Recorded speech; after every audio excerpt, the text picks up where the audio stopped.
1, 2, 3, raconte!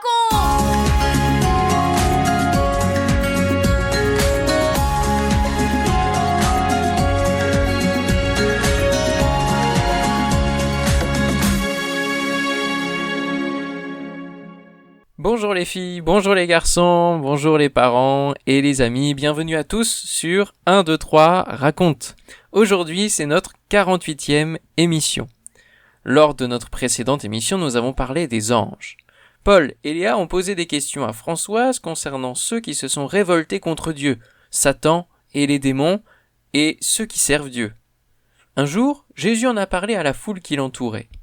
Il a raconté une petite histoire, une parabole, et il a révélé ce qui se passe dans le ciel, ce que ni toi ni moi, nous ne pouvons voir ou deviner.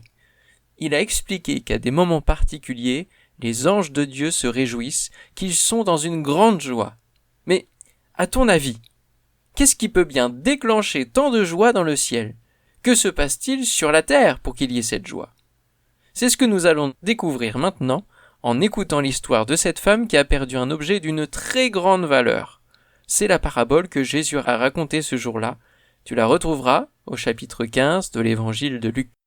1, 2, 3, raconte! Une femme avait 10 pièces d'argent. « Je tiens beaucoup à ces pièces, disait-elle souvent. Elles ont une grande valeur pour moi.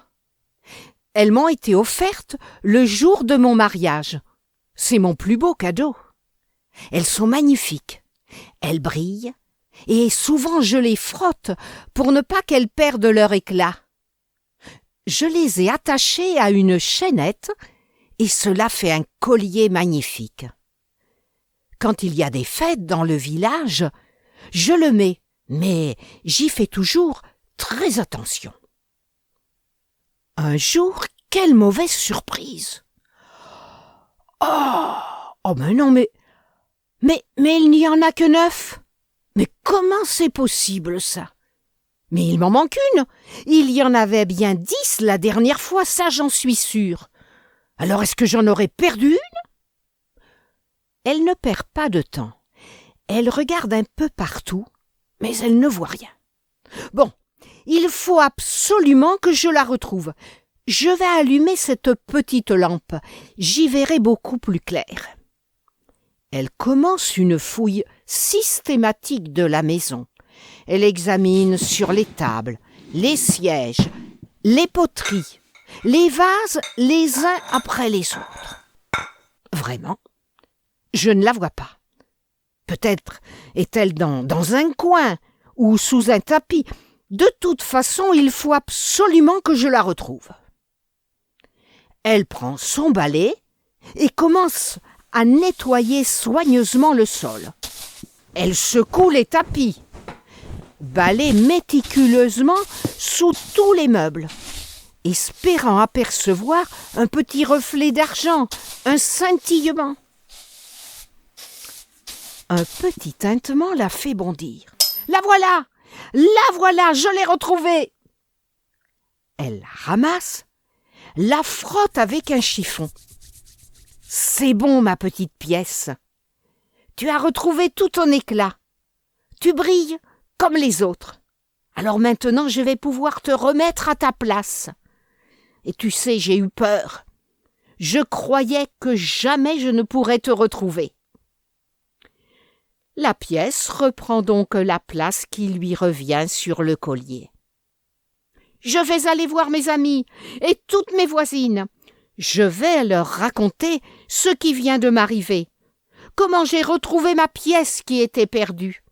Et toutes ensemble, on va pouvoir se réjouir. Et la voilà partie chez ses amis.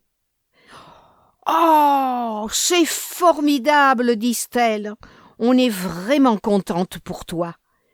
Tu ne pouvais pas rester sans retrouver cette pièce, mais on se réjouit avec toi.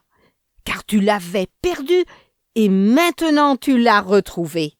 C'est vraiment magnifique. » Elles font la fête toutes ensemble. Quand Jésus a terminé de raconter l'histoire de la pièce perdue, il a ajouté « C'est pareil dans le ciel. Il y aura de la joie parmi les anges de Dieu pour une seule personne qui demande pardon à Dieu et qui change de vie.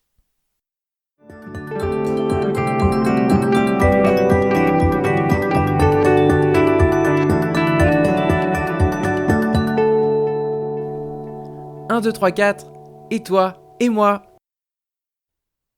Je trouve que Jésus nous apprend beaucoup de choses dans cette parabole. Voyons ensemble. Que représentent ces pièces qui ont tant de valeur? Elles représentent chaque être humain, quel que soit son âge, sa race. Tous les hommes, tous les enfants sont d'une immense valeur pour Dieu. Comment la pièce s'est-elle perdue? Nous ne le savons pas. Mais il nous est facile d'imaginer cette femme qui cherche et cherche encore sans se lasser. Elle remue tout. Elle va dans les plus petits coins sombres jusqu'à ce qu'elle la trouve. Vois-tu, c'est ce que Dieu fait avec nous. Il nous cherche, car nous vivons loin de lui. Nous sommes comme perdus pour lui. Nous lui avons tous désobéi d'une manière ou d'une autre. Certains vivent même sans penser à lui, sans chercher à le connaître, comme s'il n'existait pas. Mais lui, il nous cherche parce qu'il veut nous retrouver. Dis-moi, qu'est-ce que tu fais quand tu retrouves ce que tu avais perdu depuis longtemps, au fond du placard par exemple? Tu enlèves la poussière, tu le nettoies. C'est ce que Jésus fait quand nous venons à lui.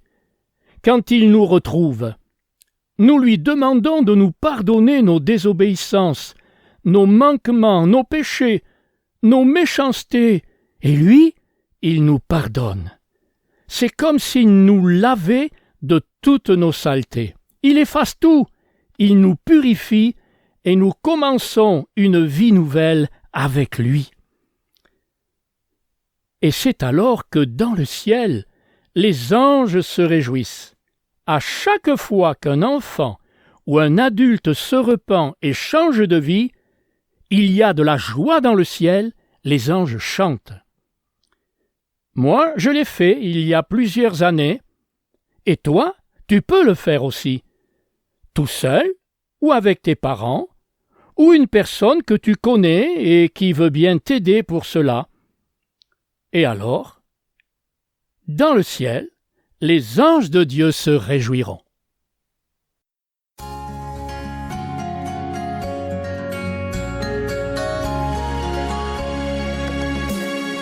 « 4, 3, 2, 1, et nous les parents. » Tout être humain, sans distinction, est précieux aux yeux de Dieu, mais en situation de perdition éternelle. C'est pourquoi Jésus est venu.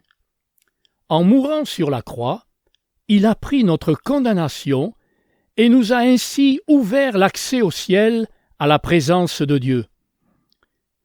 Mais c'est notre liberté, et c'est aussi notre responsabilité d'accepter ou pas le salut qu'il nous offre gratuitement. C'est à chacun de prendre sa décision personnellement.